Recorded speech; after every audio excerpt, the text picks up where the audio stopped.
Hello, everybody. How are we tonight? Just waiting for the one, the only, um, Jeff Potts, or known by his writing name as well, Herman P. Hunter. Now we need to just share this, so we'll share on Twitter. We're all Twitter for things here. Okay, and let's grab this. Hey, Jeff. Yes, you, Jeff. Just come into the on air. uh, Chat.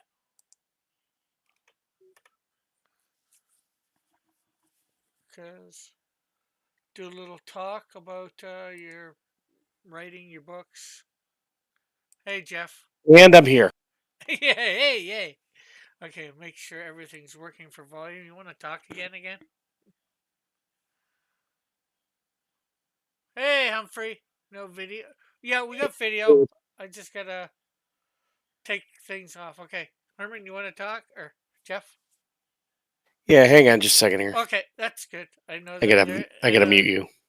Okay, I know that they're hearing you, which is what I You still really. hear me? Yeah, I can still hear you. So uh, now they see. Well, let's get my so they can see me video. Yay! Here's me and Hang on. Having issues here. yeah, no problem.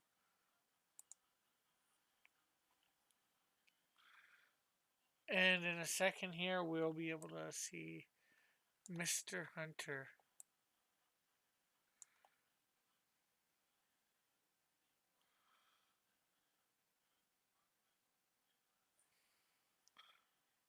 Okay, I might not be able to show Mr. Hunter what I'm showing because.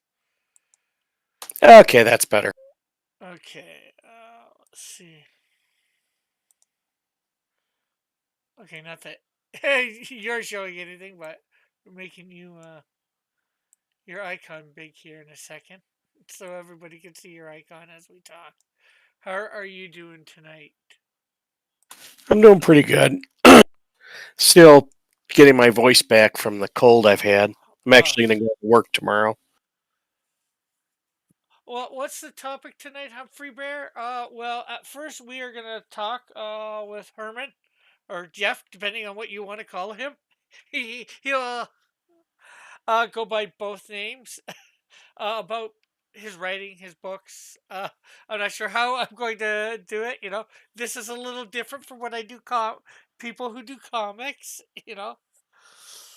Because I meant to have him on for his first book, but I don't think he was really on specifically for that. And then, depending on how long our talking goes, I might do some drawing and then just chill with whoever's here. So, and we'll probably talk about a bunch of different things, knowing me. It is a chill stream, and as we're chilling, we're talking about Herman B. Hunter's books. Probably more of his latest one, The Wizard Stone, right? Oh yes, the Wizard Stone. And I'm hitting the wrong button. You, you're doing the press to talk. Yeah. It keeps me from having to like scramble for the mute when I go to cough here. Oh, okay. And of course, his first book was um, The Revenant and the Tomb, which I got a picture of the cover, a couple pictures of the cover here, thanks to him. And that was really, really good. I liked it. Thank you. I bought both the audiobook and the novel. Unfortunately, I've listened to the novel all the way through, so hopefully it'll be good for somebody to read that I'll let read. Yep. Um, and thanks to Herman giving me a chance, I've also already listened to um, the Sorcerer's, the The Wizard's Wizard Stone. Stone. Yes. I know, probably thinking of either Mickey Mouse or Harry Potter Harry Potter, yeah. with the Sorcerer's Stone there. Um, yeah, and that was a really good book, too. Um, Well, I'm glad you liked it. there's only one scene I think I wish would have been added for the main character to have a conversation. I know he got I don't want to give too much away. The letter from him, but I would have liked to seen an actual or heard whatever read a conversation between the main. Between Remfrey and the character. Yeah, Yeah.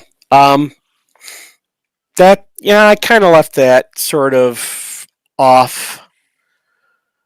I yeah, want to say off stage, and I mean, if you take a look at the very beginning chapter and the very end chapter and what's in the letter, you kind of understand. yeah.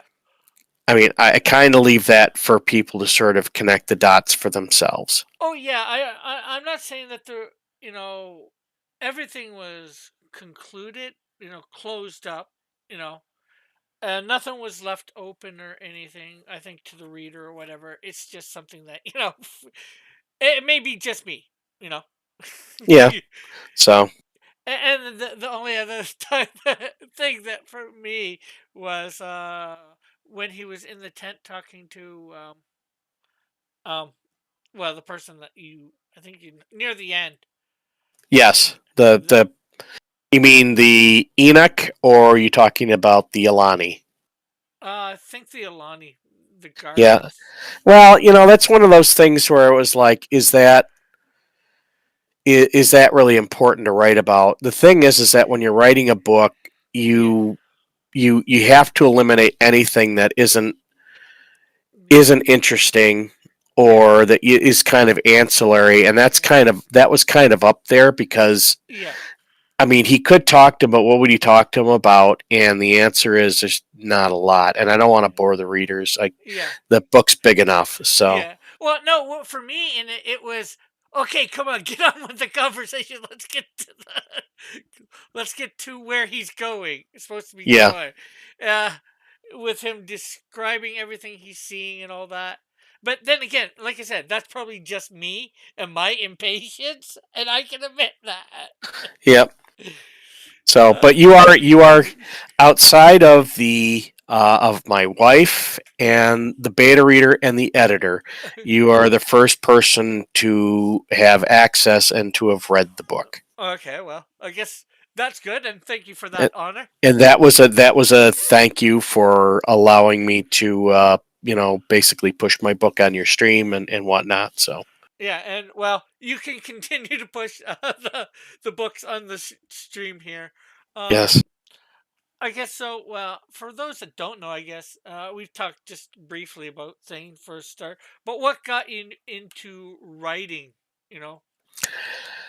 I originally I had back probably in the late 90s, I had actually been paid to write some articles for a few software periodicals. And that eventually led to a book deal, which I spent basically the good portion of a year writing a book about how to print in Windows. And that it was kind of funny because I wrote the book itself was 420 pages, but they had only budgeted for about 250. Oh So, and my. they never bothered to tell me that. And so, but, so I had written that book and I really liked writing a book and I really liked writing.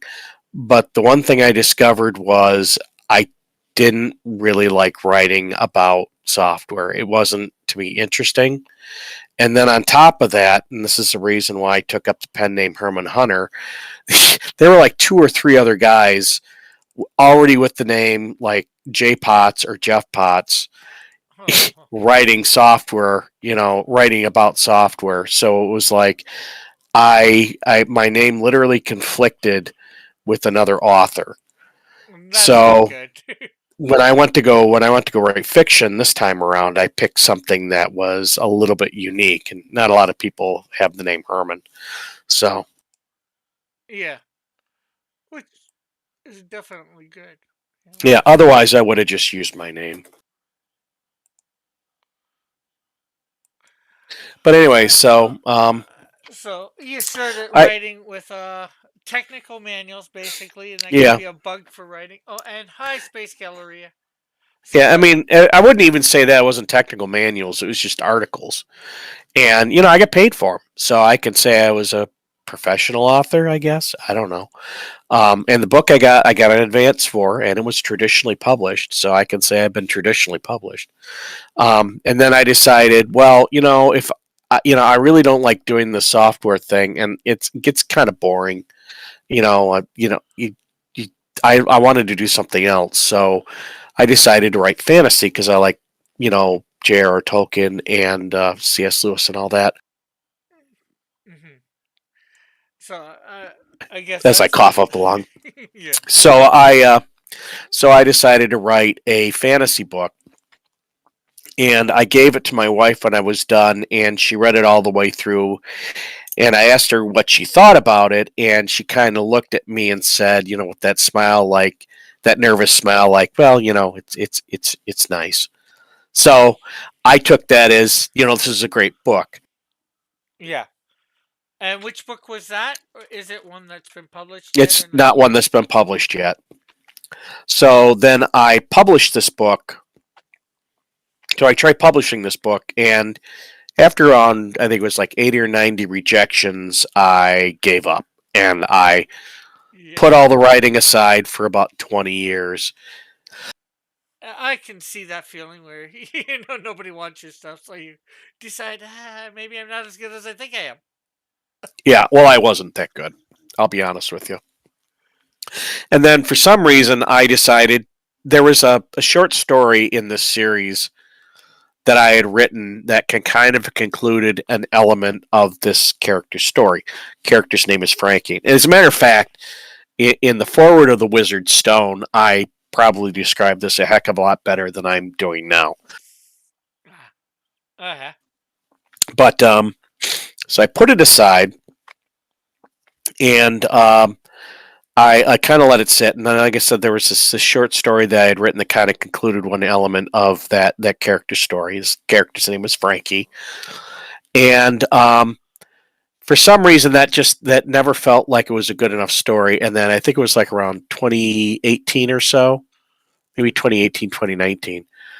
I decided I was going to finish that story, and so I sat down, and I think I started in December and I finished at the beginning or at the end of January. I had written an entire book, I think it was over 130,000 words, Wow. and it concluded that character story, and in 2 months, and it reinvigorated my desire to write. So then I went back to my original series, made a couple of decisions, broke the original book up into two pieces, and then rewrote it. Cool. Hey Timothy, what's up? Is we're talking to Herman P. Hunter, aka Jeff Potts, or is it Jeff P. Potts, aka Herman Hunter, about his writing and um probably a little bit of both of his books, but probably hopefully we'll focus a little bit more on the Wizard's Stone since it is his more recent of the two. Yeah. So the story that I had rewritten, I started shopping that around to publishers, and I got nowhere, and it wasn't. I was getting a lot of rejections, and I decided at some point to maybe just go out and self-publish. And there was a couple of reasons for it. It wasn't just the fact that I was getting rejections. I was kind of getting an uneasy feeling about traditional publishing. I had been reading stories. about people's traditional publishing experiences. I was dovetailing that with my own experiences, like the programming book that I wrote. There was an issue with the cover. I did not like the cover, but basically the publisher said, "No, this is the cover. We're the experts, and if you want to go out and spend your own money on your own cover, that's great. But we're not. This is the cover that we're going to use." Huh. Yeah, I mean, when you sign on the dotted line, you basically give a lot of your rights away. Yeah, for sure. Timothy So, says, "Yo, what's up, Jeff?" And then he says, "The wizard sure yo, he says that wizard sure has some stones to mess with me." so then I decided, well, at near the end of it, I decided I was going to self-publish. And now there's a story to this as well. Um, Around that time, I got COVID. I was in the hospital. I had somebody request the full manuscript for this book, this rewritten book that I had originally started, and I had gotten COVID, been in the hospital, was out, was convalescing at home So because I this was would on be oxygen. during 2020, obviously. Yeah, I think 2020, Yeah. and at that point, I had already resolved that I was just going to go self-publish. But they requested the manuscript, so I placed some hope that I was going to get published, and they came back with a rejection. Yeah. And it was a very weird sort of rejection because at this point, I've had probably about 150 rejections under my belt. So I know every single type of rejection that's out there. And the thing is with literary rejections is they don't ever when they tell you something like I couldn't get into the book, or this this isn't, I don't think this is good for our lists at this time, this, that, and the other. They always write something that doesn't discourage you from continuing to query, Yeah. but it doesn't encourage you. Yeah. Okay. One sec. Hey, Pilfer Puff. Says yo. It says it's your boy Cross Comic San. Yeah. How are you, Pilfer? And I'd like to should thank Pilfer because he's my one and only Patreon at the moment. And Woohoo! and Pilfer says, "Dang, life size Canadian Shield, not Canada Man." And Timothy's laughing. Okay, sorry for interrupting. Anyways, I got the rejection back, and it had the standard verbiage. It said, I'm sorry, but this book isn't right for our lists at this time. And then at the very end of it, the agent wrote, "You are very talented." And I knew right then and there that the agent knew that I had something, Yeah. but couldn't sell it. And there's a lot of reasons for that I'm not going to go into it. Yeah. But once again, it's one of those things where they never discourage you from continuing to query, but they never ever encourage you either. Yeah. So I took that as a hint. So then I decided I was going to self-publish.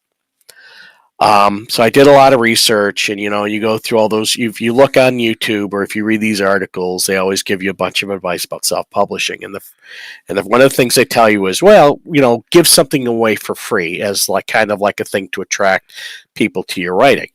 Yeah. And so I was actually in the middle of writing The Wizard Stone when I read this. When I decided I was going to self-publish.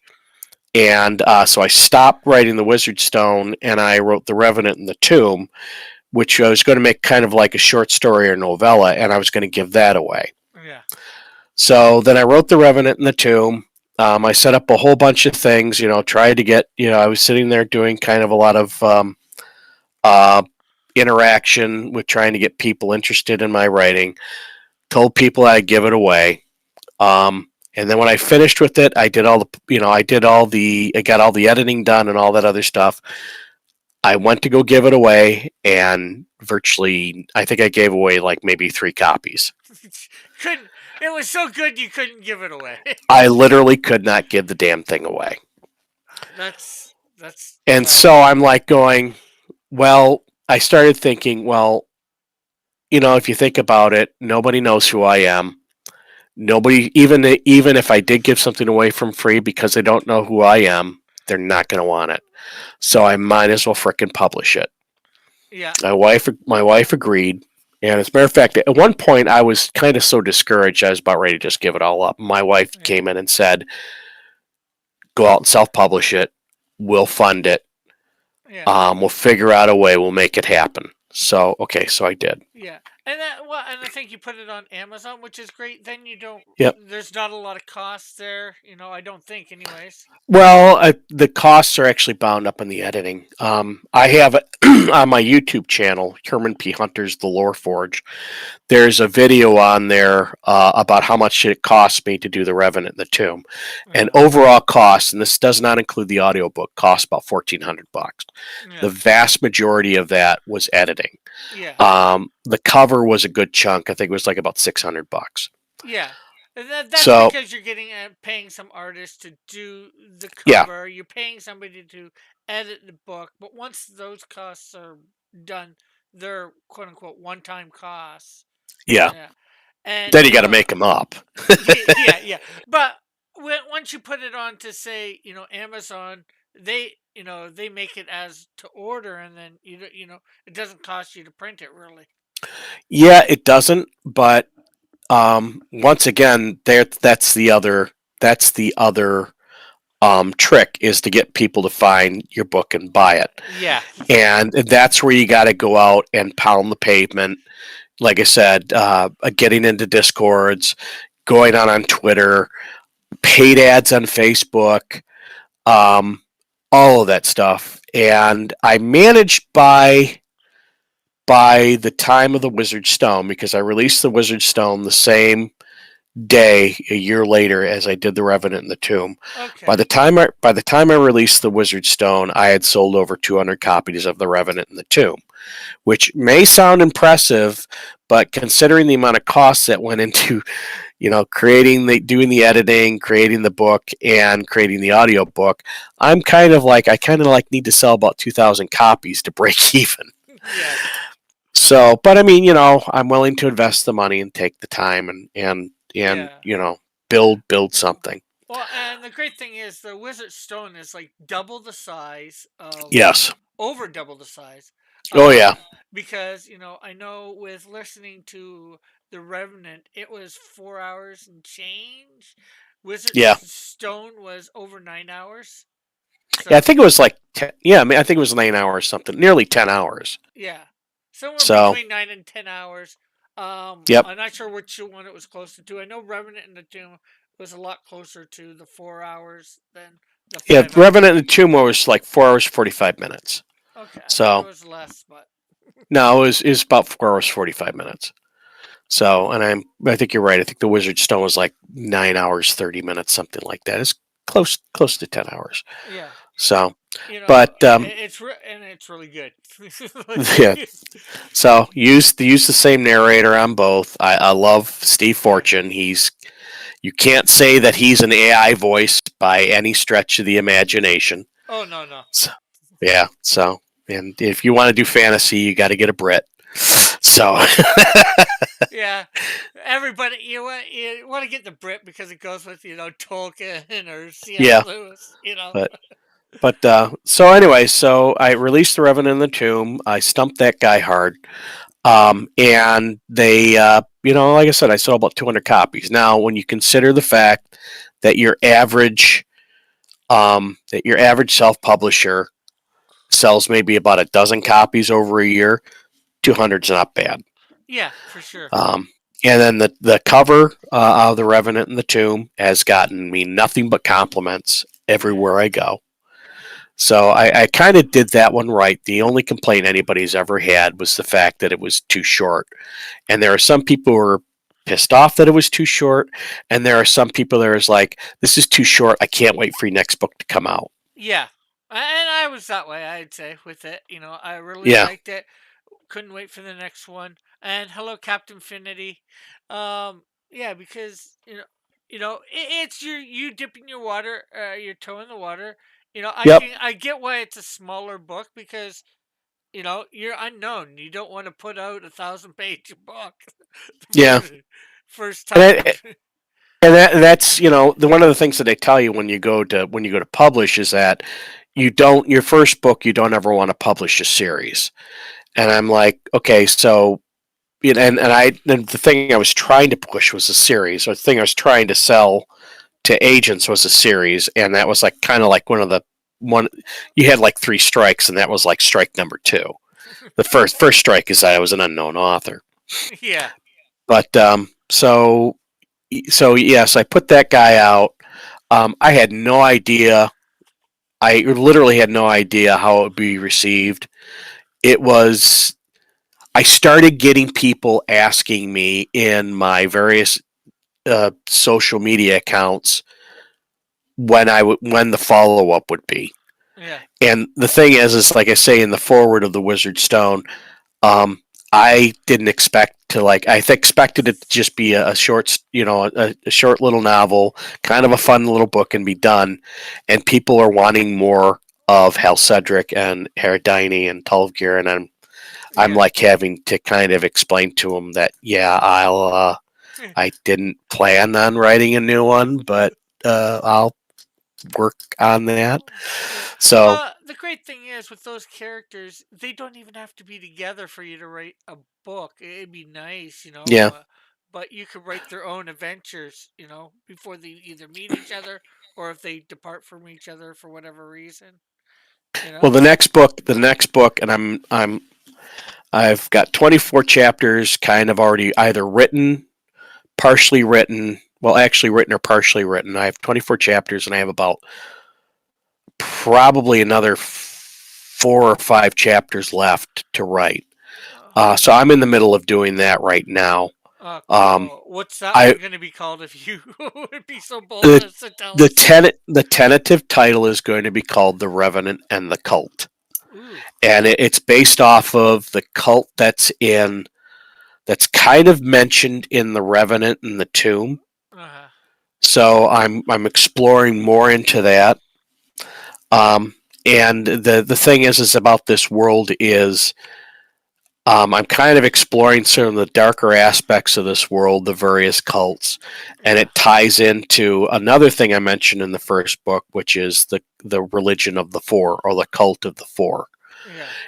Yeah, and I build off of that because that the series that I originally wrote, I'm writing towards that series. All these stories are going to find their Yeah. destination in this. All these books that I'm writing are going to find their ending in the series that I'm writing. Yeah. And even once I finish that series, there's still more that I'm going to write about. Yeah. So, and I'm being kind of cryptic about this because I don't want to give too much away. Yeah, yeah, I understand.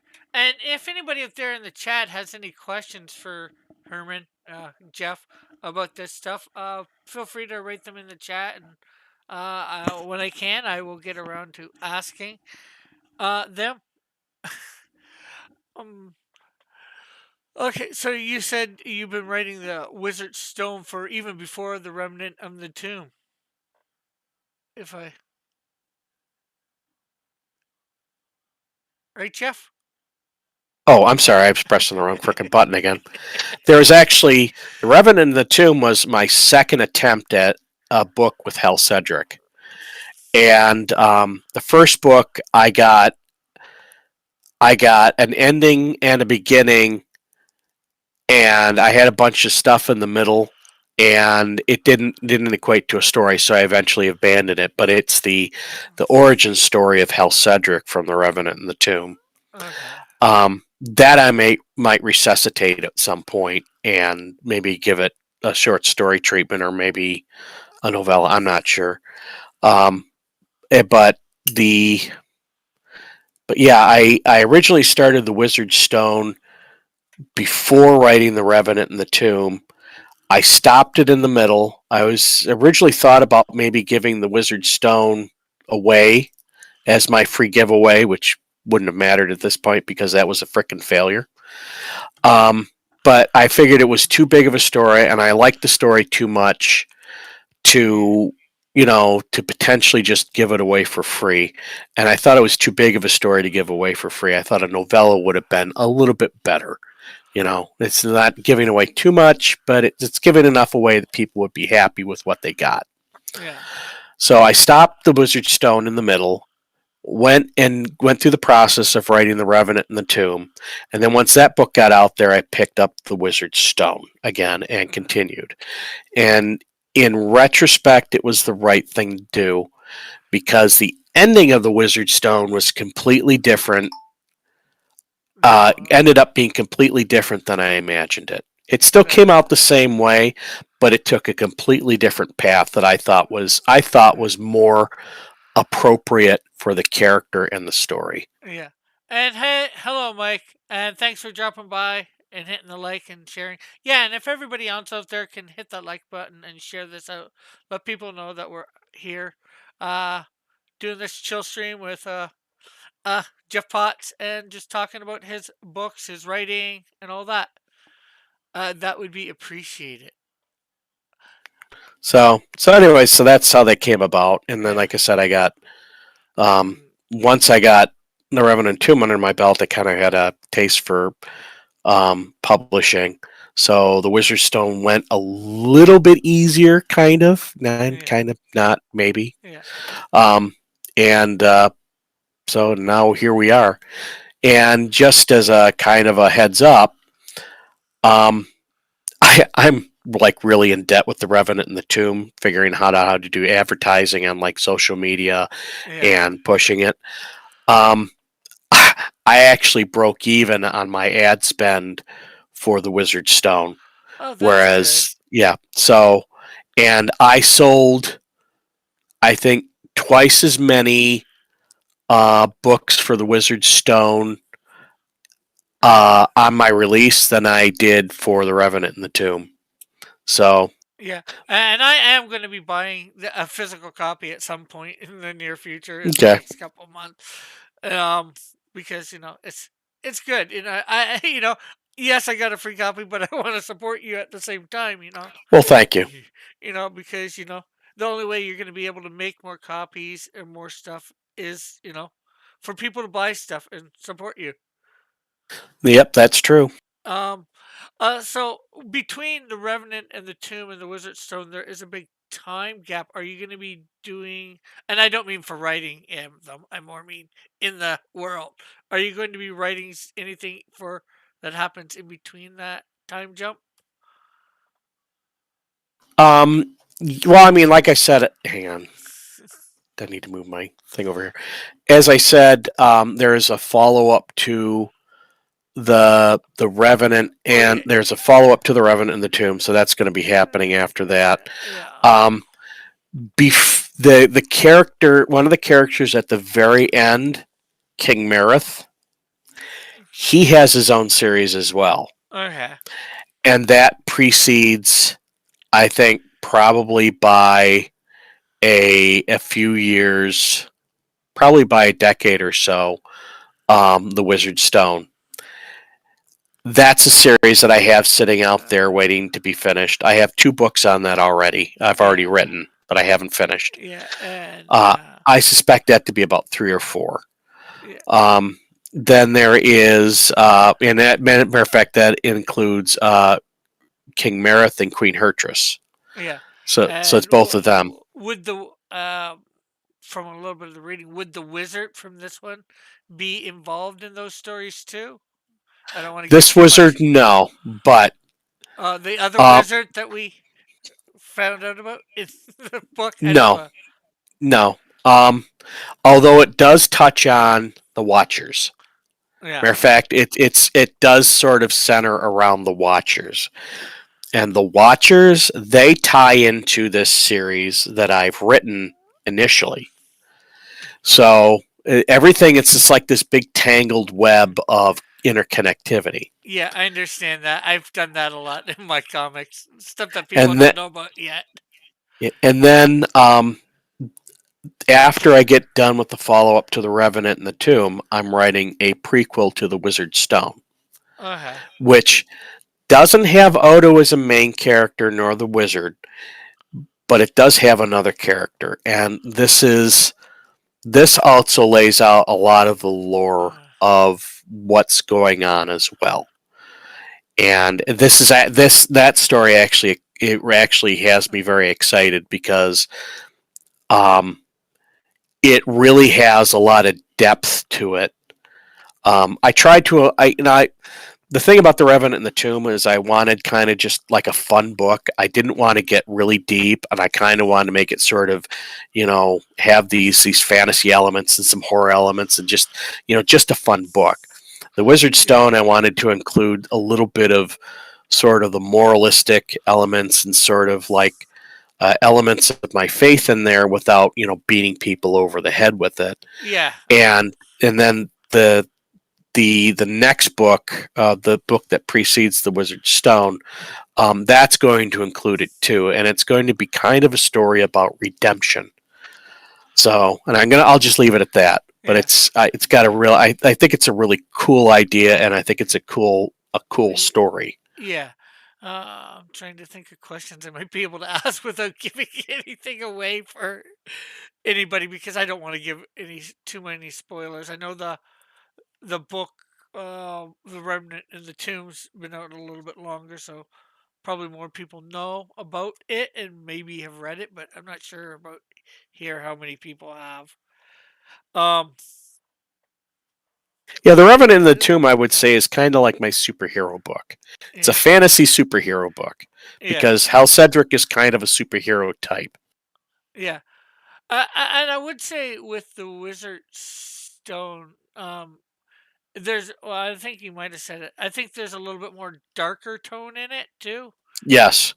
Um, what made you decide to take it in that way was, or which?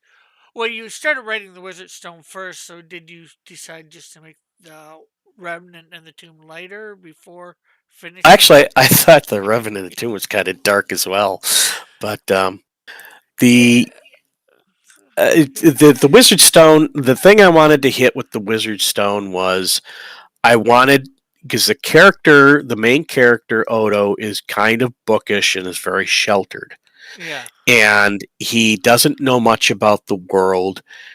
And I wanted to kind of like create a stark illustration of how people who live in sort of these sheltered lifestyles, what happens to them when they're confronted with the reality of a harsher world.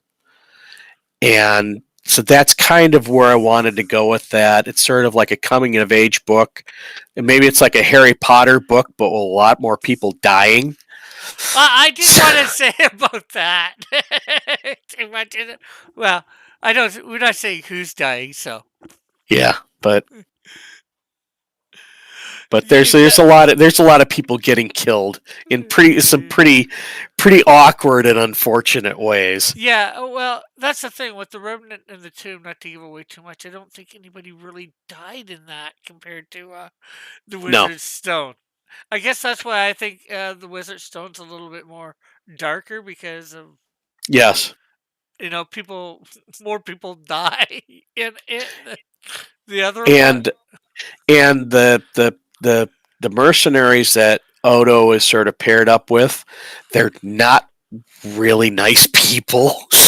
yeah, And they're God. yeah. Well, and that's understandable for some people to be more worldly. Yeah, and that's the thing. I didn't want to like sort of I didn't want to candy coat.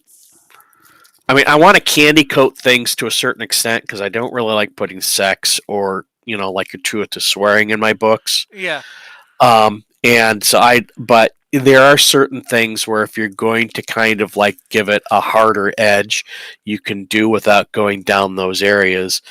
yeah, And that's kind of where I went. But the thing is that you're dealing with mercenaries, and they're not going to be very pleasant people. yeah, They're not going to be very kindly. yeah. And so I tried to keep it as realistic as I could without, like I said, going into the darker areas. And when certain people got killed in very unfortunate ways, I tried to kind of keep it nice and, sort of Yeah. pleasant. Timothy's got a question. Is Lord of the Rings an influence?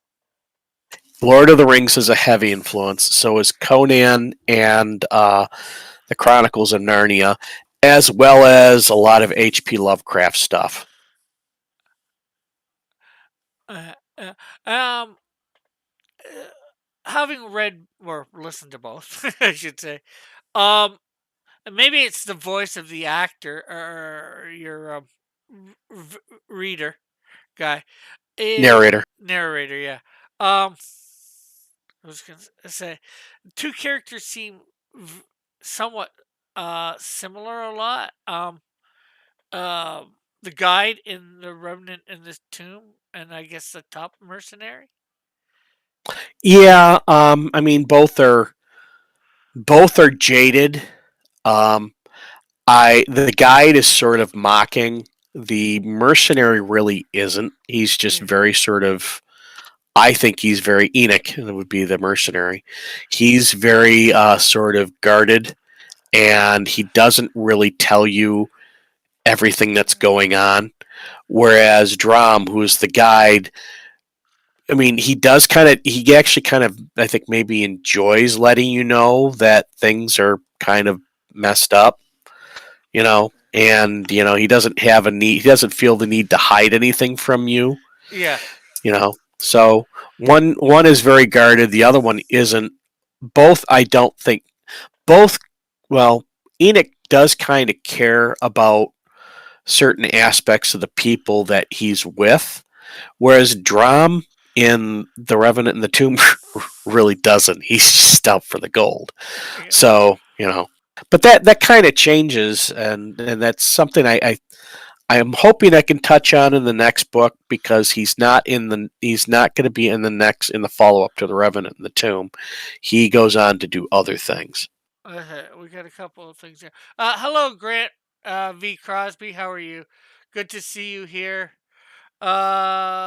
Yeah, this is where all the cool people are hanging out, talking with Herman P. Hunter, aka Jeff Potts, about his writings of The Remnant, the Tomb, the Wizard Stone, and all that. Let's see. I guess I would have never guessed Lovecraft. Okay, I'm not sure what that's about. Yeah, Uh, I'm a huge fan of Lovecraft, and you can kind of, if you look closely, you can kind of see it in my writing. mm, There's a when the further I go into this, there are more and more Lovecraftian elements, but they're very much they're kind of sort of buried. and Timothy, I'm not sure what that and even Melvin's about. Do you are you hoping that he gets inspired by Melvin as well, or influenced by Melvin, as he's been influenced by the Lord of the Rings, Timothy? Yeah, Uh, I actually picked up. We just got a big set of bookcases. I'm redoing my back room into an office where I can do live streaming, and and make it actually look nice, as opposed to the disgusting mess that it is right now. But right behind me where I sit, we bought this huge bookcase, and I forget from where, and so I pulled all the comics that all the crowdfunded comics, and that includes Melvin, because I did back Melvin, and so they're in the bookcase. So I did start reading Melvin, but I stopped because, well, I have no time whatsoever in my life anymore. Timothy's like hoping to be an influence to the book. Fingers crossed. Please, please, please. Grant says, "How about Lloyd Alexander? The Westmark series is also quite a good read, as well as his more famous Black Cauldron series. Are I you?" I started reading Black Cauldron. I stopped because time. But don't feel bad about that, because I also picked up the Paradise Lost, and I got like about half a chapter into that, and I stopped that as well. So I just have very little time. Yeah, that's the thing about us creators. We create. We have very little time for anything Yeah, else. well, I mean, I the only time I really get to listen or read anything. Number one, I don't have no time to read, so it's audiobooks. And the only time I get to listen is when I'm driving back and forth to work, or maybe when I'm out on chores. Yeah. But then I also listen to music as well. So it's like, that time to read gets kind of squashed down into a very compressed little space. And yes, they did make a Black Cauldron movie, Timothy. Yeah, they did make Black Cauldron, and the original one of that was supposed to be much darker than the one that they actually released. Yeah. Disney got in there and said, "Yeah, no, you're gonna make this for the kids." Yeah, I think I actually have that as a 35th anniversary or some sort of anniversary version of it on Blu-ray. Well, one of the big inspirations for the Wizard and the Wizard Stone was the movie Dragon Slayer, and it's a crossover from Disney and Paramount, and it's one of the stories. I actually draw several characters from there, and they're in my various different books. Some the stuff that I've written, Yeah. and the ones that I haven't from that movie. Um, I would have to say Remfray kind of takes. You can kind of see Remfray in that movie. The stone given to Odo kind of comes from that movie. It's not the same story, but it's an element that was inspired by Dragon Slayer. Um, but if and there's another character in that is in the Marith series that I've written that's waiting to be published. So Dragon Slayer, which is partially Disney, is also a huge influence on a lot of my writing. Oh, and you might want to put the link to your books in the chat, Yeah. just so if people are interested, that they can go and get stuff. While I read maybe Grant's here thing. Grant says same thing. Read the first book in Romance of the Three Kingdoms, and kind of uninspired to read the rest. Reads like a vague historical document. And I guess I'm not sure whether it's been asked or whether I asked. I guess what are your all a bunch of your influences for writing? Like we've obviously touched on, um, C.S. Lewis and Tolkien. What others would you say have been influence an influence to you? Robert E. Howard was a huge influence. I didn't get around to him till much later in life. But when I started reading his Conan stuff, it blew my mind because the only thing that I saw from from him was the movies, after from the books. Yeah. And even the movie that made the second Conan movie, that actually wasn't written by Robert E. Howard. That was written by Mercedes Lachey or something like that. I forget the actual writer. But if you go back to those old pulp Conan stories, the short stories, that's some really good writing. And Howard has this sort of very real sort of fluid masculine prose that is just a joy to read. And the old Conan had a very sort of romantic, um, very romantic literary feel to it. It didn't have sort of the clunkiness of the movies. So Robert E. Howard is another one. I'm also a huge fan of guys like H.G. Wells and Jules Verne. Oh yeah. Those older guys that they were very much sort of visionaries in a lot of our storytelling. I mean, like the Time Machine. Yeah. It's. I mean, how much time travel do you see in books and movies today? And a lot of that stems right from H.G. Wells. Alien Invasion Mm, stems from H.G. Wells. yeah. Stuff like that.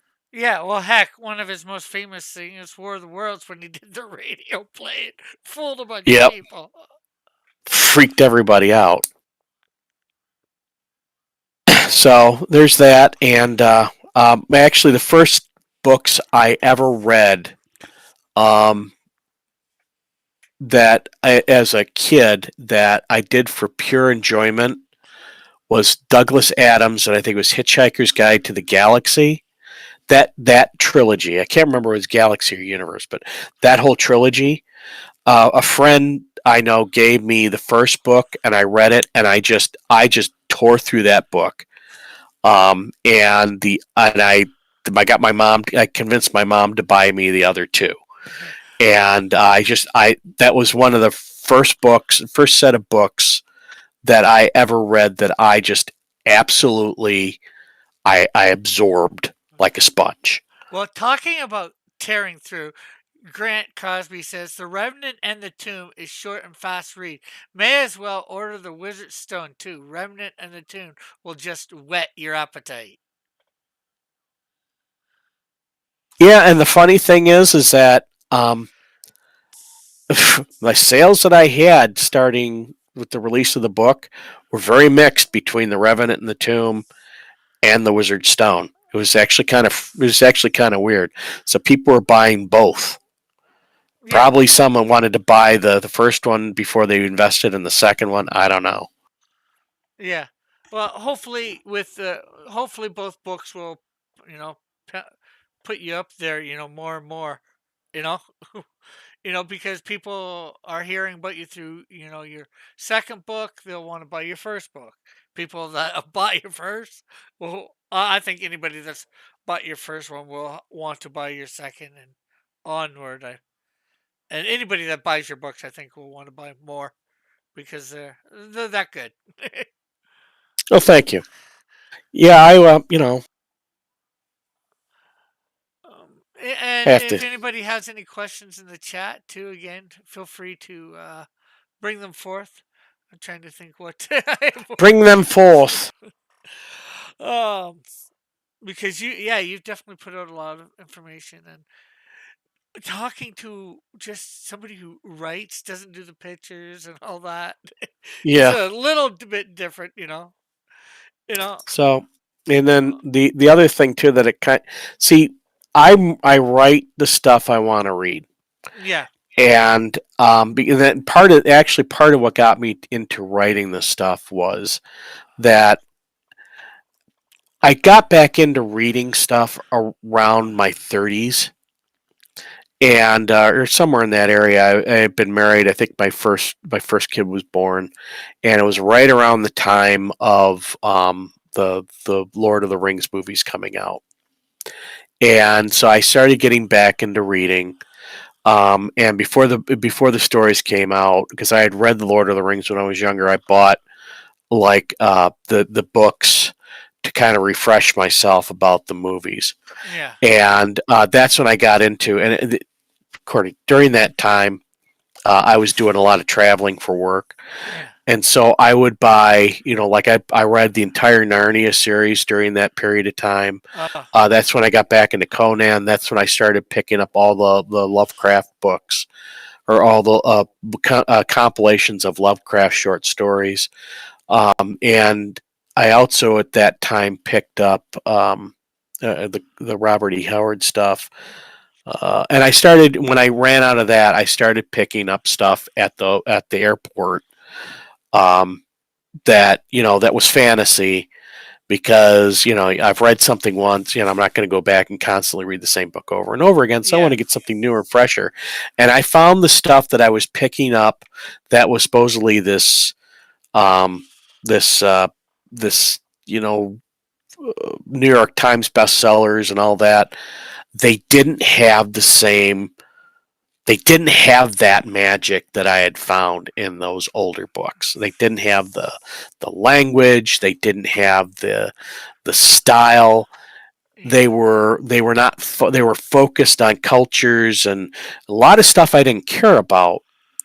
And I can't tell you how many books I've gone through, books of some very popular fantasy authors that I just was like I couldn't get past the first few chapters.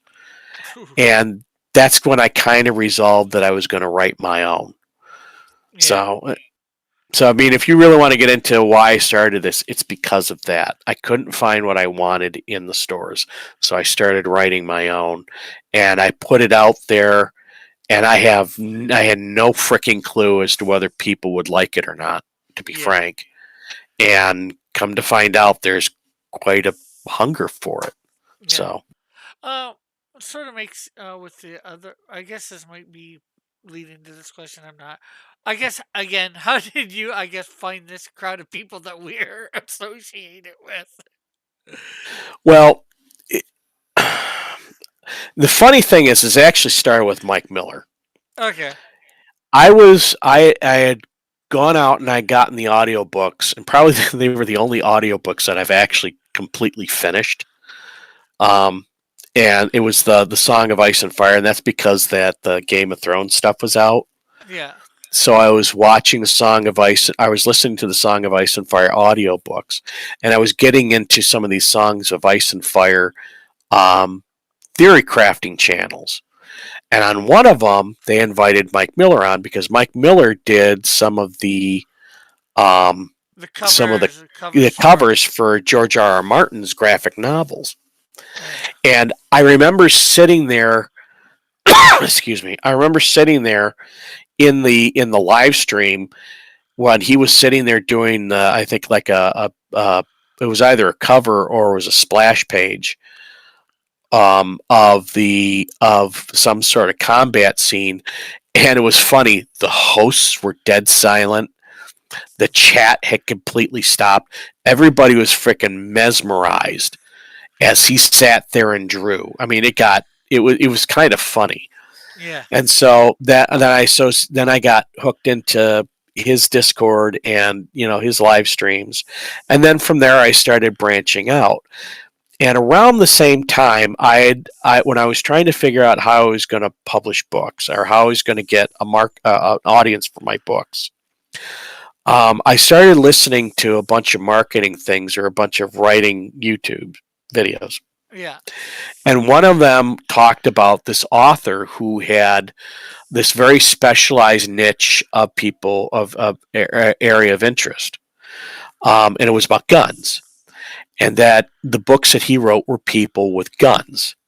Or it had a lot of technical details about guns, and so he wrote these books that included these gun details about it, and they caught on within that community, and eventually got a book contract, and now he's a huge author. He's a major author, writes for a living, sold millions of books.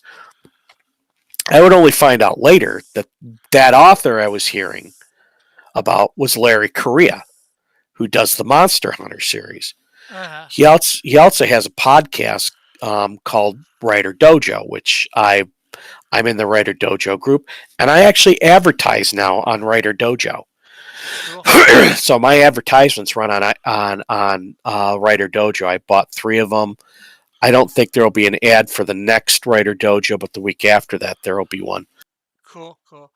Grant says, "Yeah, I sort of quit reading when they stopped making stuff I liked." Um, but anyway, so I figured, well, I thought to myself, well, the comics market has to have people that like fantasy and sci-fi, which was true. There's a Yeah. lot of fantasy and sci-fi, so I started kind of like putting myself into that community more and more and Yeah. spreading out, and while I'm doing that, I also found myself a resource for artists that I can use for whatever I need.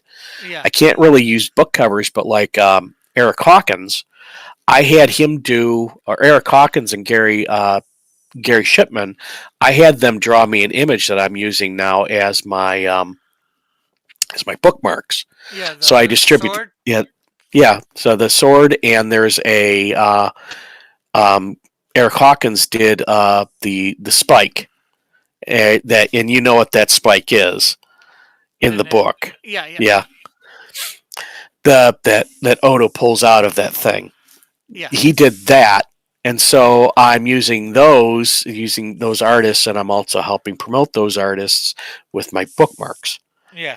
So I mean, so it's sort of the symbiotic thing, and of course, I also backed books. Like I backed, I think I backed Trolls.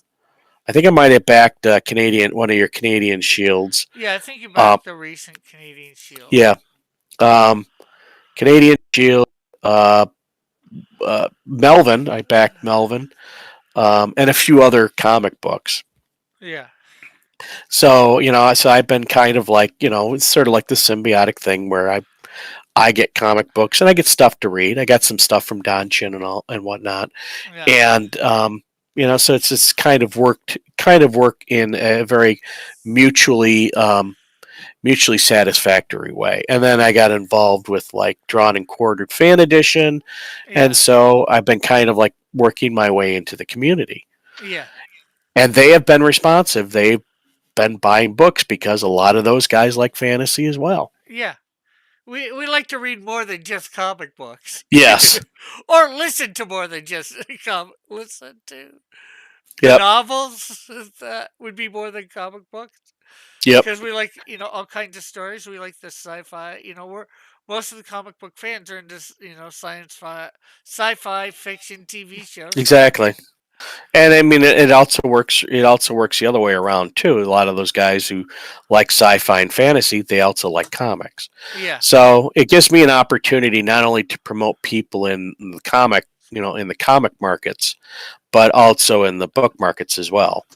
yeah, and And then I that's got it. Then I got it in association with Iron Age. So now we're kind of melding sort of the some of the CG, some of the comic elements in with Iron Age as well. that's good for sure. And I'll tell you something: the indie market provides more variety and more interesting stuff than the mainstream.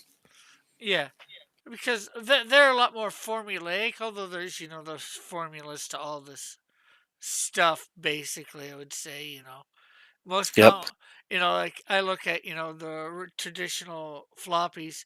Most of the time in them there's two fights between the hero and villain. First fight the hero loses.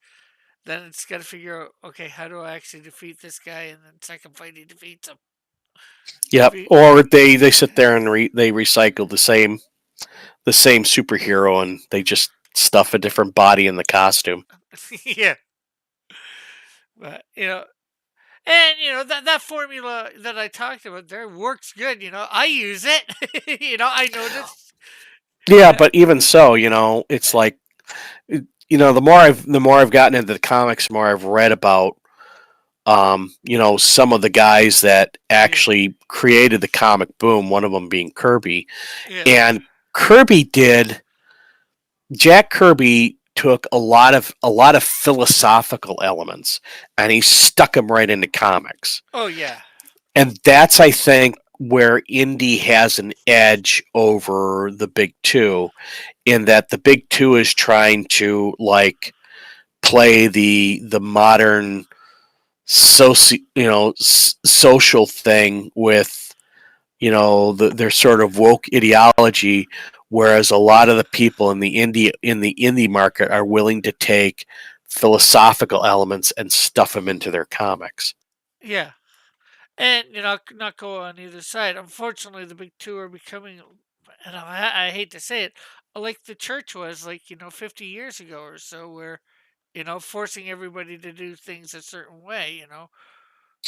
Yeah, I don't even think it's that. I think it's Yeah, they have no ideas. They yeah, have no new ideas, and they've run their course. yeah, And the new ideas are going to come out of the indie market, and that's actually what's going on in books too. You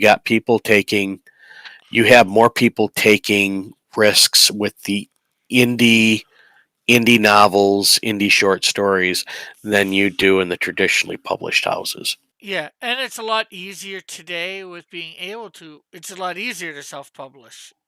Yes. Unfortunately, you got to wade through a sea of crap in order to get noticed, but Yeah, it's easier. It's easier to print your books. It's just yeah, harder to it's get easy. done. The good part is it's easier to produce a book on your own. The bad part is it's easier to produce a book on your own. Yeah, it makes it harder to get noticed amongst all the people out Yeah. there doing stuff because, as you said, there's so much bad stuff out there. It's hard to sometimes notice the good stuff. Or there's good stuff that people don't promote. Yeah. so it just kind of sits there and lingers. And the thing is that if you want to get attention, you have to go out there and shill your stuff. Yeah. So, and you know that I've got a video out there that's, that's about the 21 of the 21 steps to self-publishing a book. Every step at the end of it has promote the book. Yeah. Yeah. I know that for sure. Although sometimes it's hard. No, I know it's hard, but Yeah. you got to do it, and Yeah. it becomes a routine, and eventually Yeah. if you keep at it long enough, people will start to listen. Yeah, for sure, for sure. So, were the costs much higher for? And obviously, I don't want exact figures, but were the costs much higher for doing the Wizard Stone for the editing and all that? Oh yes, costs for editing go up based on word count. And later on, when stuff was missed, because there's, the more pages you have, more chances you're going to get stuff that's missed. Yeah. I ended up having to go back and modify formatted text for the book layout. And at one point or another, I basically just bought Adobe, the publisher, or whatever it was, that allows you to go modify PDFs, just so I could go in there without having to annoy the formatter to go fix stuff. So yeah, my costs went up dramatically. Uh, but now that you own that one program, the Adobe thing, you can use it again. But or are you paying per month for that? No, I pay yearly, but I most likely will go with the formatter because when it comes to artistic stuff, I suck at it. Oh, So that's I'd rather have somebody else do that, and I sit there and I just write the book and promote it. it makes sense. Um, anybody else got anything out there that they want to ask? I can't think of anything for the stuff unless you can think of anything else that you want to share, of course. No, I mean outside of buying my book, no. Yeah, yeah, definitely go buy the book. You will enjoy it. It was a good listen. I'm sure with it being a good listen, it'll be a good read for both of them. Um, and I'm not sure what I'm gonna do now. Well, I guess you can draw. Yeah, well, I guess that's what I planned on doing. And you can stick around, of course, if you want. We'll Certainly. talk about whatever, maybe more into other stuff on your book or whatever. I'm not sure offhand. So how are things with you, Rick? Things are good. I was actually hoping to there. There's actually some news that I can share. Books are at the printers. Uh, Cool. um, yeah, he did a sample copy on 100 pound. Apparently, it did not come out good, so he had to order. He figured he'd go down to 60 pounds, so he had to order that in. So he said that should take a couple days. So hopefully, sometime tomorrow, a new sample will be made on the 60 pound. I can go in, approve it because the guy's in Hamilton, not too far away from me, actually. Um, then hopefully by Friday, I will have copies in for the books, both books. So you're doing any more conventions this year? Well, I haven't done any this year yet, but I'm trying. I'm thinking of trying to do. I'm gonna do Hamilton Comic Con. I'm thinking of going down to two in the states, two or three in the states, a couple in Massachusetts. Thinking of going to Alpha Omega Con. Um, and that's three, and I don't know what else. Hopefully, maybe Niagara Falls Con, but unfortunately, some of these places are expensive for their just for an artist alley table, you know, which it's like, you know, Yeah. Hamilton, it's like 250 plus taxes and stuff like Yeah, and then you got to sell enough books to cover the cost. yeah. See, and that's one thing I want to do is I want to get into conventions because I hear you can you can sell out a lot of books that way, but at the same time, by the time you start racking up the table costs and all that, it's Yeah. not cheap. Yeah. What I would probably suggest at first is finding yourself some cheaper ones. There are cheaper ones out there, more local or whatever. I'm not sure. I know you probably told me where you are, but before, there's a couple sites that you can look at for cons, or you go to maybe craft shows. I'm not sure whether that would be good for you. Different type places like that. Michigan is like bodaciously sparse when it comes to having events.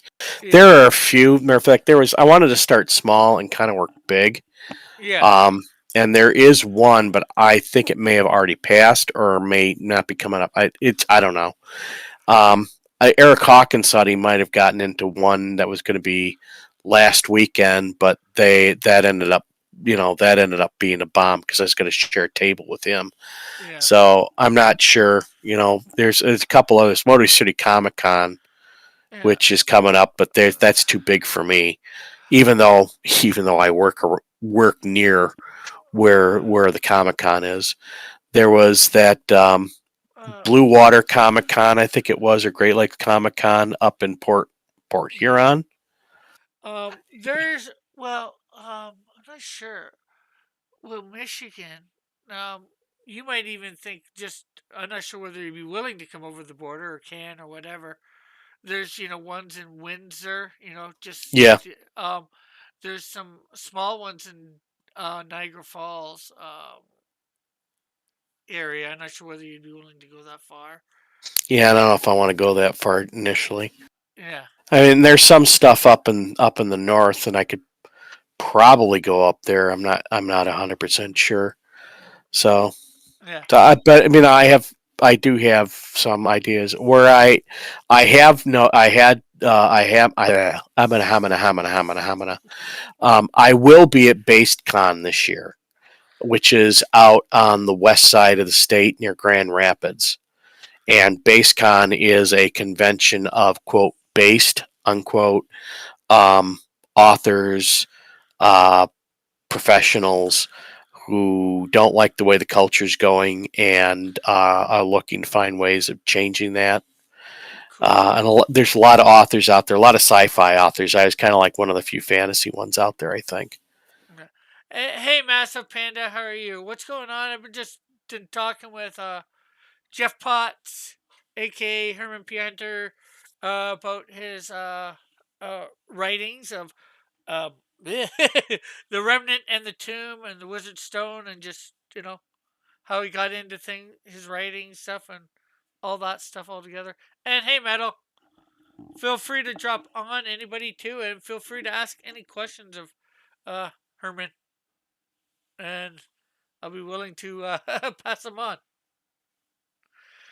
It's quick. Ask me questions. Yeah, yeah. I think getting into the smaller cons, especially for you at first, like you said, you don't want to spend a lot of money. Um, let's see. The ones that I was talking about, like I said, I don't know how far you're willing to travel. Let's see if I can get them up. Comic Cons. Is this Pop Culture Canada? See if they. I'm not sure how close some of these would be for you. I'm not sure what's over top of Michigan. You know what? Maybe I bring up a map. That might help, right? Are you pressing the wrong button again there? No, I was spreading the word around that I'm on, which I should have done earlier, but obviously I didn't. Yeah. But yeah, there's Port Huron, which that has that's not the ambassador. I think it's the Blue Water Bridge, and I don't know where that goes to. Because Detroit is Michigan, right? Detroit is Michigan, and so is Port Huron. Port Huron's like 40 or 50 miles north of Detroit, along the along the Yeah. eastern shore.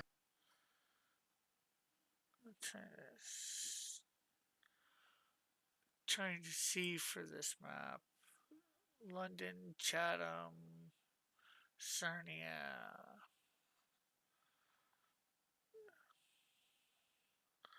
Just trying to. There's this one thing that they hold. Sarnia, that's it. Yeah, Yeah, there's a bunch of this one small thing. Pop Culture Canada. They have cons, and it's like only 40 or 50 bucks Canadian to get in. Maybe 60 depending on what time you register. that's if they don't want to do the body cavity search at the border. Yeah, I think. Oh, yeah, I think you're all right for coming into Canada. It's coming out. Well, no, I think you going back and you as a United States citizen are all right. It's just us Canadian citizens going in, and I think that's only more of it is more just when you're flying now. Yep. Grant had a question about my audiobooks, audio versions of my books. What questions did you have, Grant? Yeah. Well, we've discussed it, but not as. Yeah, Rick is the expert on that. I would say well, it depends on what you mean, but the audiobooks are basically the same, I think, as the novel, the written ones. It's kept just get them elsewhere. Or you just It's the listen. same. It's the same. It's the same narrator. Yes. So Steve Fortune. Yeah, the story is that um, when I decided, actually, I was drunk when I decided to ask my wife about doing the audiobook, and she thought it would be a great idea. And so I, I chose the service which is Findaway, and then I started looking through their various narrators. Now the thing is that they have a very directed way of doing it. You find you put in your information for your book, you find your narrator, and then you put out auditions. And so I went looking through their narrators, and I decided what I really need for this book is a Brit, because everything sounds more intellectual when it's got a British accent, and it's just the way all fantasy sounds great with a British guy doing it. It's just the way it is. American, there's just something about it, especially Western. I mean, you get that Western twang. You're thinking Clint Eastwood, so you're gonna find somebody who's gonna have like the sophisticated voice. And so I started, I started asking these guys for quotes, and the vast majority of the people did not do fantasy. But I asked for auditions anyways. The one guy that did do fantasy, he was the one who also came in with the first audition of the Revenant and the Tomb. It was like, probably about like 2 or 3 minutes worth of sample text. And I got about 5 seconds into his narration, and I'm like, this is the guy. This is exactly the guy I want. And hello, Aqua. Hello, Undead. Hopefully, you're still here. Yeah, Aqua wants his moderator privileges back. One more week, 2 weeks. Yeah, I've had it for a week. So I was like, I told my wife, I had my wife listen to it. She goes, "This guy sounds amazing." So she goes, you should tell him, you should tell him you're the one. And I'm like, I got auditions outstanding. I, I really should listen to the auditions. I asked these guys to do auditions for me. A bunch of guys noped out. There were a few that came in. And as I was waiting for all these auditions to filter in, I was getting nervous that somebody else would pick up on Steve and start the book.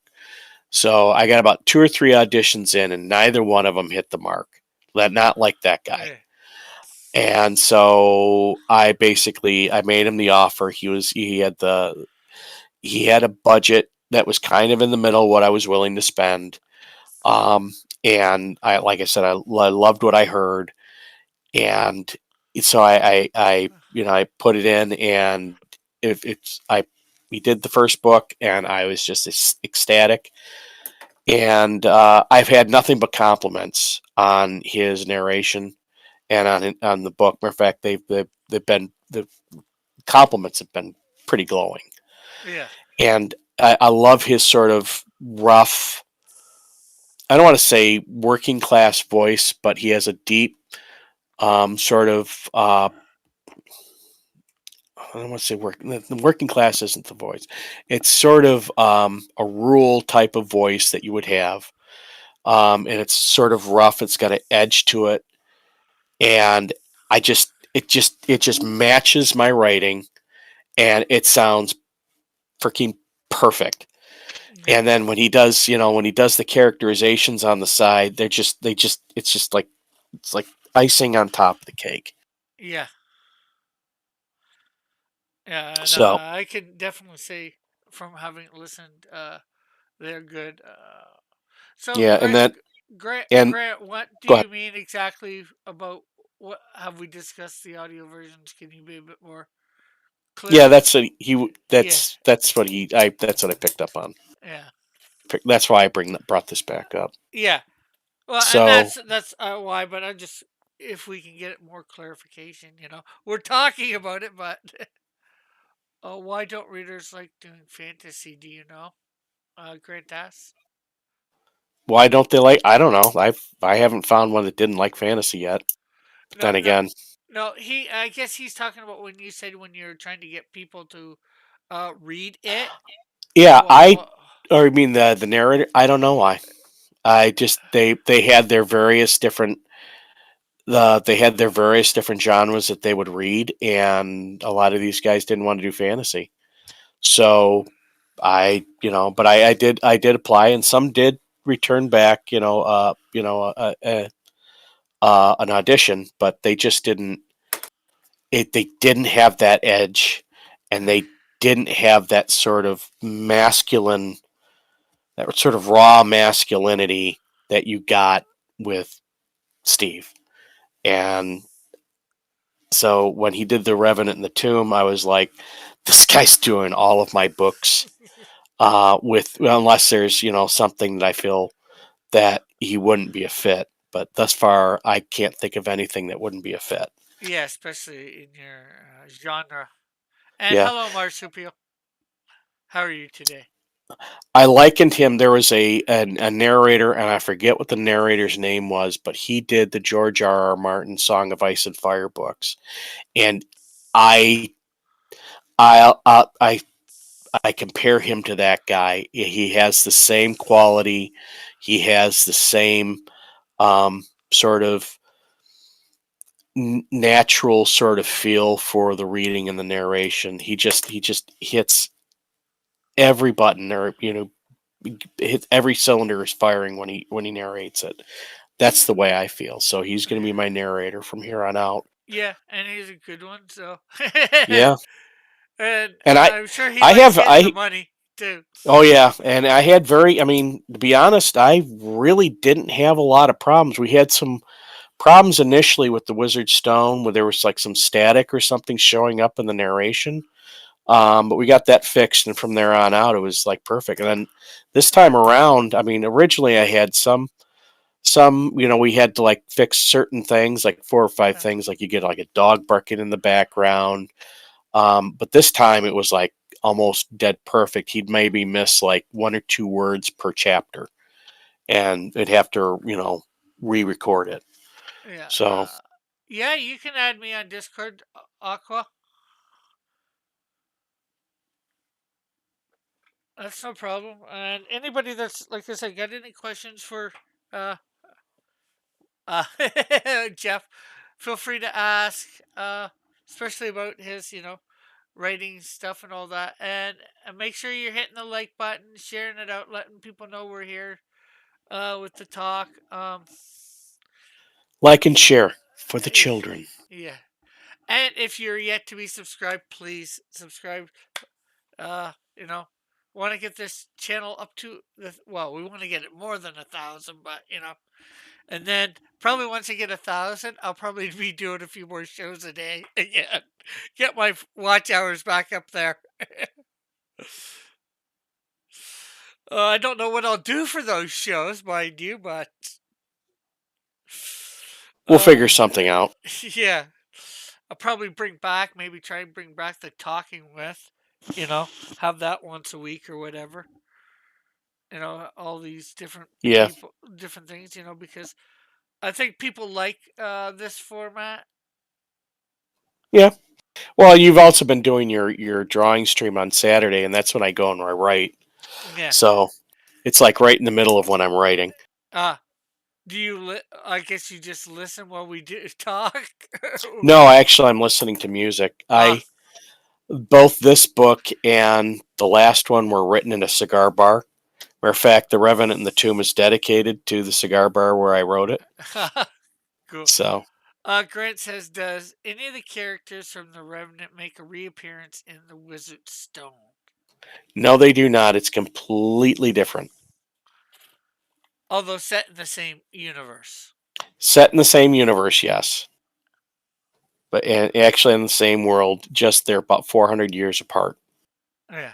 Okay. However, as I said earlier, I am currently working on the follow up to The Revenant and the Tomb, and that will be the next book, and it's tentatively titled The Revenant and the Cult. So, if you like The Revenant and the Tomb, you're getting more, and this one's going to be longer, so nobody can complain that it was too short. Oh, I'm sure somebody will, but I took it on the jaw for that one. It was way too short. Yeah, I listen. Yeah, metal. I listen to music too. Matter of fact, I listen to some very specific music. I listen to Glasshammer for most of my. It's a prog rock group for most of my writing. But I'll also go and I'll listen to Mastodon or Opeth for a lot of the darker stuff. And I'm also getting into Symphony X, and actually was listening to Symphony X that inspired me to write the fourth book, which I can't have details on, but that's the one that's going to be about redemption. Grant says, does the Wizard Stone happen before or after? I think we sort of just answered that it's 400 The years Wizard after. Stone happens after the Revenant and the Tomb, about 400 years after the Revenant and the Tomb. And he says, sometimes a short book is just right. And Aqua says, I feel like you don't care about me anymore. I care about all my um chatters, followers, subscribers, however you want to say it. So he doesn't bring you flowers and he doesn't sing you love songs. No, I guess I don't do that. That's actually the lyrics of a song. uh, It's called "You Don't Bring Me Flowers." It was done by Streisand and Neil Diamond. cool. That was big back in I think the 70s or the early 80s. Yeah. I can I can believe that. Yeah. Metal says good choices. Yeah, I typically vary the tunes based on the scene I'm writing. Helps Yeah, being and in the mood. the thing is the difference between the short books and the long books. I actually really liked writing a shorter book. I liked it being nice and tight and tense. That was fun to do. The longer book, because it's sort of, you can't have it like being tense all the way through. So you kind of have to like give the reader a little bit of time to relax and then kick it back up again. Which people call the mushy middle, but it's sometimes you need that. I like being able to do that nice slow prod, and people really got into that. There was, read some of those comments, and people are like, I had this sense of dread and paranoia, and oh my, and I'm like, you got to be kidding me! It's a freaking book. But apparently, I have that ability. I guess I don't know. Okay. Aqua's, aw, thank you. He says, I'll bring you flowers with cherry dress. Although you can find it in my comic books, that's definitely not something I'm gonna say on air. Not that I'm worried about being doxxed either, or people knowing. It's just, I think it's being a little bit smart. Yeah, they'll be sending you back bacon. Yeah. Grant says music is too distracting for me. Short books are a good rubber band snap, says Yep. Mel. Although if I had to do it over again, I would have written. If I would have known the way this was going to work out, I would have written a bunch of short books with Hal Cedric and sort of backfilled that so I could just release them in kind of like a series because I really didn't expect people to ask like when's the next Hal Cedric book coming out, and I'm like, and it came out of nowhere. I mean, I'm on like on a bunch of different social media sites, and I had people asking me on freaking Getter, and I have absolutely nobody on Getter that like asks me anything. And that's when I knew I had something because, if they're going to come up and start asking me, questions about that on the social media site that I barely put any time into, I know I had something. Yeah. Another book I could see probably people might want is books about the mercenary crew. Oh yeah, I don't know. That would be too grimdarky for me. Yeah. But I mean, there is some the mercenaries and that Marith series. They actually have a tie. I wouldn't say they have a tie-in because I haven't written them yet. But I mean, those two sort of merge.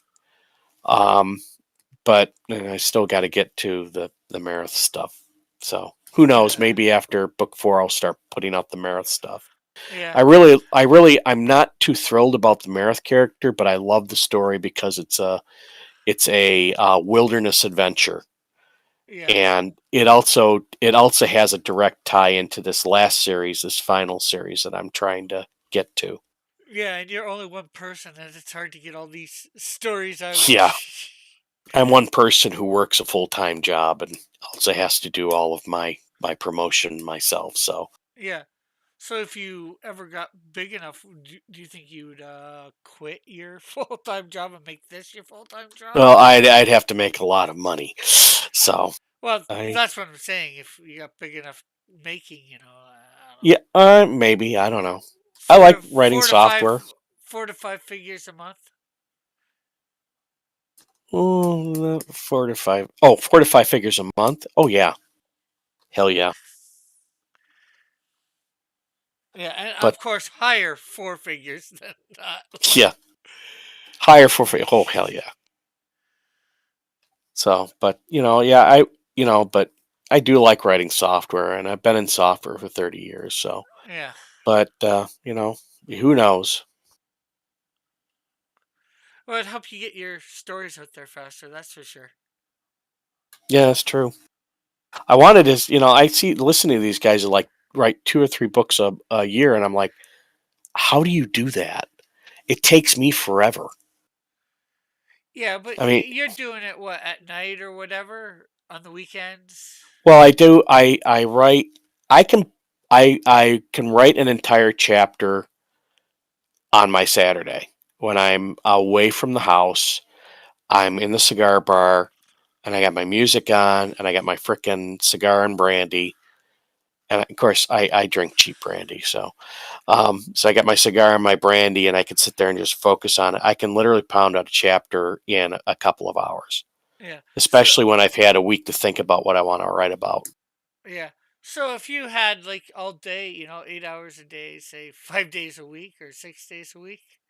I could probably do a chapter a day, probably 4 days in a row, or at least 4 days within a week. And I mean, if you think about it, the the Wizard Stone was 28 chapters, no, 27 chapters, technically 28.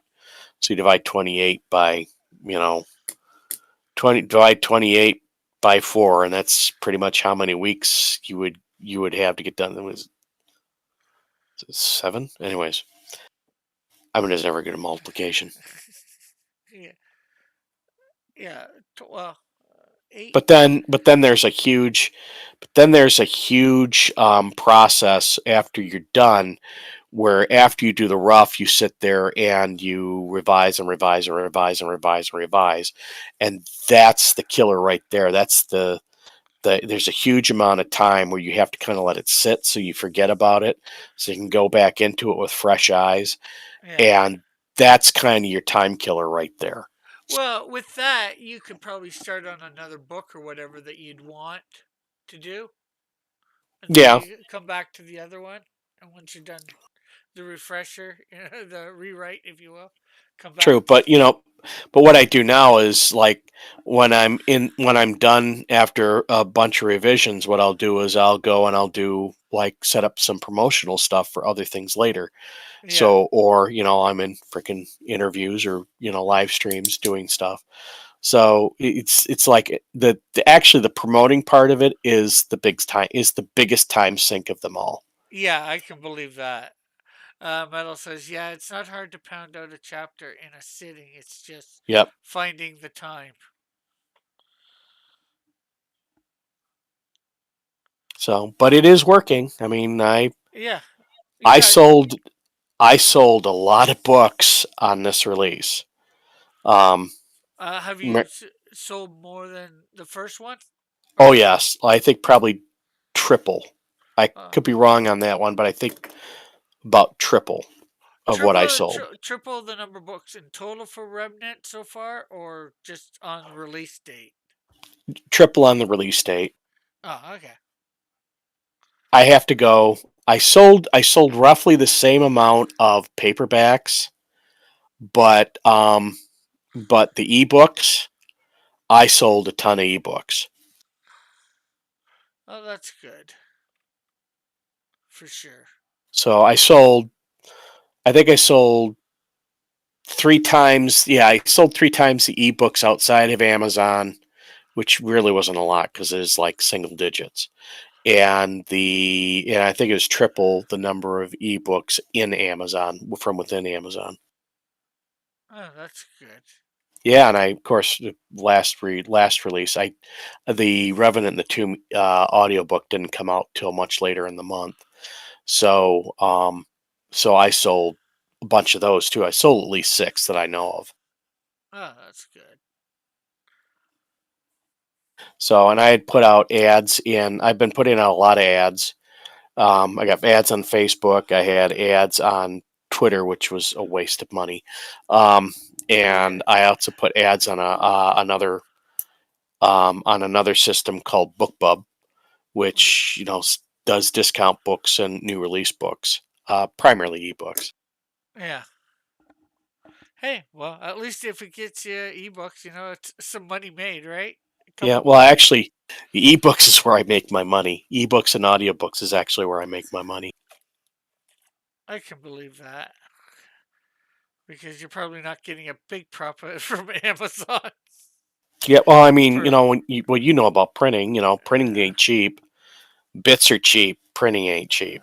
yeah, And by the time the distributor and the printer take their cut, and then let's say Amazon takes their cut, you're making.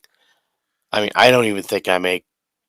What's the only thing about that? Yeah, I think maybe I make maybe about 10% of the entire cost of the book, yeah. maybe. Well, can't you set your price on Amazon? Or Well, I don't use Amazon for the print book. I may do that for the next one.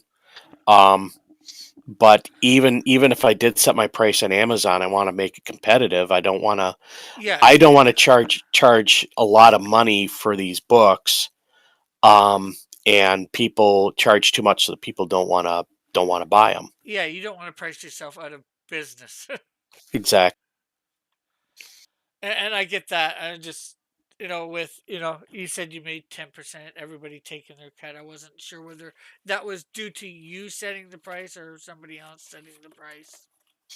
It would probably be No, I set the price, but by the time everybody takes their cut, you Yeah. know, I could knock up the book another couple of bucks, but that would only make it more expensive, and I don't want to price. I don't want to make it so that Yeah, it's yeah. It's a fine line that you walk in.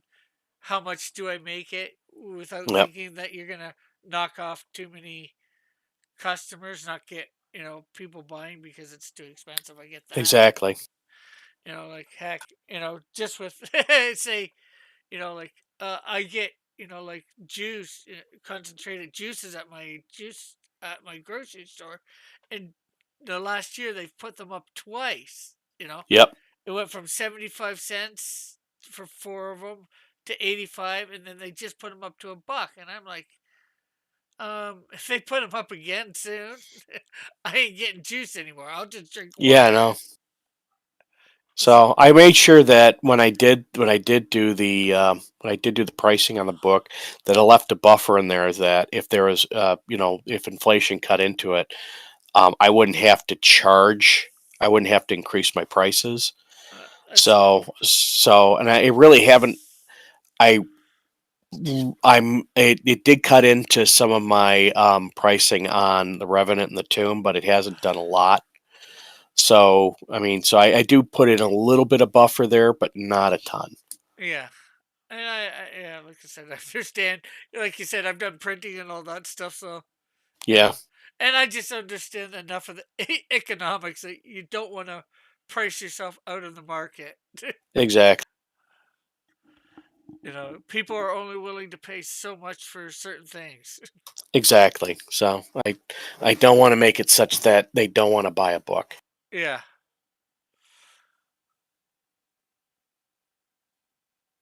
Anybody else out there have any questions? Nobody's commented in the last few Anyone? minutes.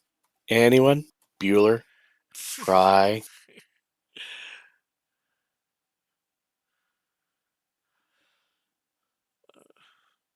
Oh, we could always call it a stream. My Yeah, voice is going. yeah. Yeah, maybe I will. We've been an hour and 40 minutes. Not much I can do in 20 minutes by myself. But it's been a good stream. It was a nice chill stream talking with you. Yeah, thanks for having me. Oh, no problem. And of course, you're welcome on anytime to jump on and just talk whatever we're talking about. True. And that's another thing. Anybody in there who has my book, the one of the things that I need is if once you read the book, please leave a review at the place that you bought it from, um, and leave an honest review. Don't leave a sugar coated review. The thing is that the ratings is not only based on sales where you exist in the Oh, like in whatever um, niche that you are on Amazon, but it also takes into factor the number of reviews. uh, So, hey, Blacklist. oh my lord, it's Mikey. Yeah, I don't Hey get him. Mike, Don't get him in my chat too often. Hey, Mike, how are you? You wanna come on? It's just through my Discord. It'll link to my Discords in the description, and then I'm in the on-air chat with um Herman. Jeff. If you got any questions for him, GG, good going. Not sure what he means by GG. Good going, guys. I don't think it's good yeah, night. he is very cryptic that way. Yes. Too busy? Oh, Yeah, it's okay. yeah, no problem, no problem. Well, it's great to have you here. I'm here every Tuesday night just chilling. You're welcome any Tuesday night to pop on and just chill with who's ever on here talking about whatever. Usually I'm drawing something digitally. Not nothing super fancy or anything. It's just something to waste the time while talking. Well, hi, Marsupial Gamer. How's it going? He's like, well, I didn't get that kind of gritty.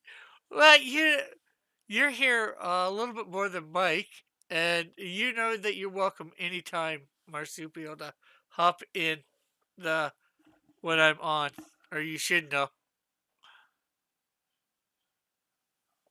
But yeah, so the reviews are important because they also enhance my standing within my niche. Yeah. So, and the funny thing is that with the sales that I had with my release, it threw the because I was selling, I was actually selling a lot of the Revenant and the Tomb. It threw me into the top 50 in my genre. Oh, that's good. That's definitely So good. yeah, and I stayed there for like I think it's like 3 days. Cool, cool, cool. So and now it's like between when I get sales, it's like it one it's like seesawing. The Wizard Stone goes into the top 100, and when that deflates, the Revenant and the Tomb goes in the top 100. So it's like been going back and forth for the last couple of days. It's kind of funny. So what project are you working on, Mike? Hey, Grant. And you might want to make sure you put your links again in the chat. You know, it's been a while for anybody that hasn't I'll tell you wants what to Mike get. is working on. Mike right now is working on Shad's book, um, the Shadow of the Conqueror. I think it's the second Oh, release or it's the second graphic novel from the book. oh, okay. So he's currently working on that. That I know, and he is in. If he's not doing Drawn and Quartered on Wednesday, he's doing a hangout stream where you can see him draw the Yeah. Shad's next graphic novel. Cool, cool, cool. Yeah, let me get you those links here. Yeah. Because we want to make sure everybody has the links. I should actually put them in the description. Maybe. Also, I guess afterwards, just put them in, DM them to me or whatever, either on Discord or maybe I can just grab them from here. Okay, let's get on. Open a new tab.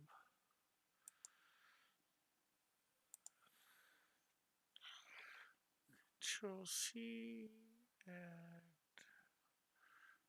live stream. Let's.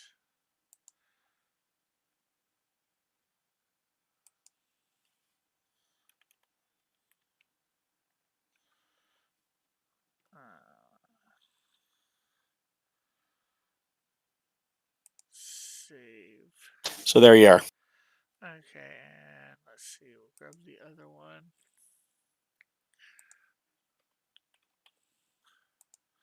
Live stream. Edit.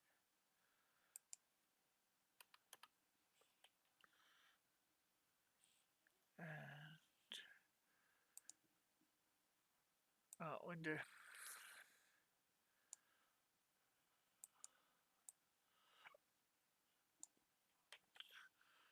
Okay, so I'm just putting the everything in the description. And there. Just get the Revenant and the Tomb. That way. And I also put in my YouTube channel. On the YouTube channel, you can find the trailer for the Revenant and the Tomb, and for the Wizard Stone, a narrated sample chapter for both books, and an audiobook sample for both books, as well as my writing and insightful wisdom, or my insightful wisdom on writing and Yeah. as bad as that is, in there as well. I have a number of videos. I haven't put out a video in a long time because I've been very, very, very busy.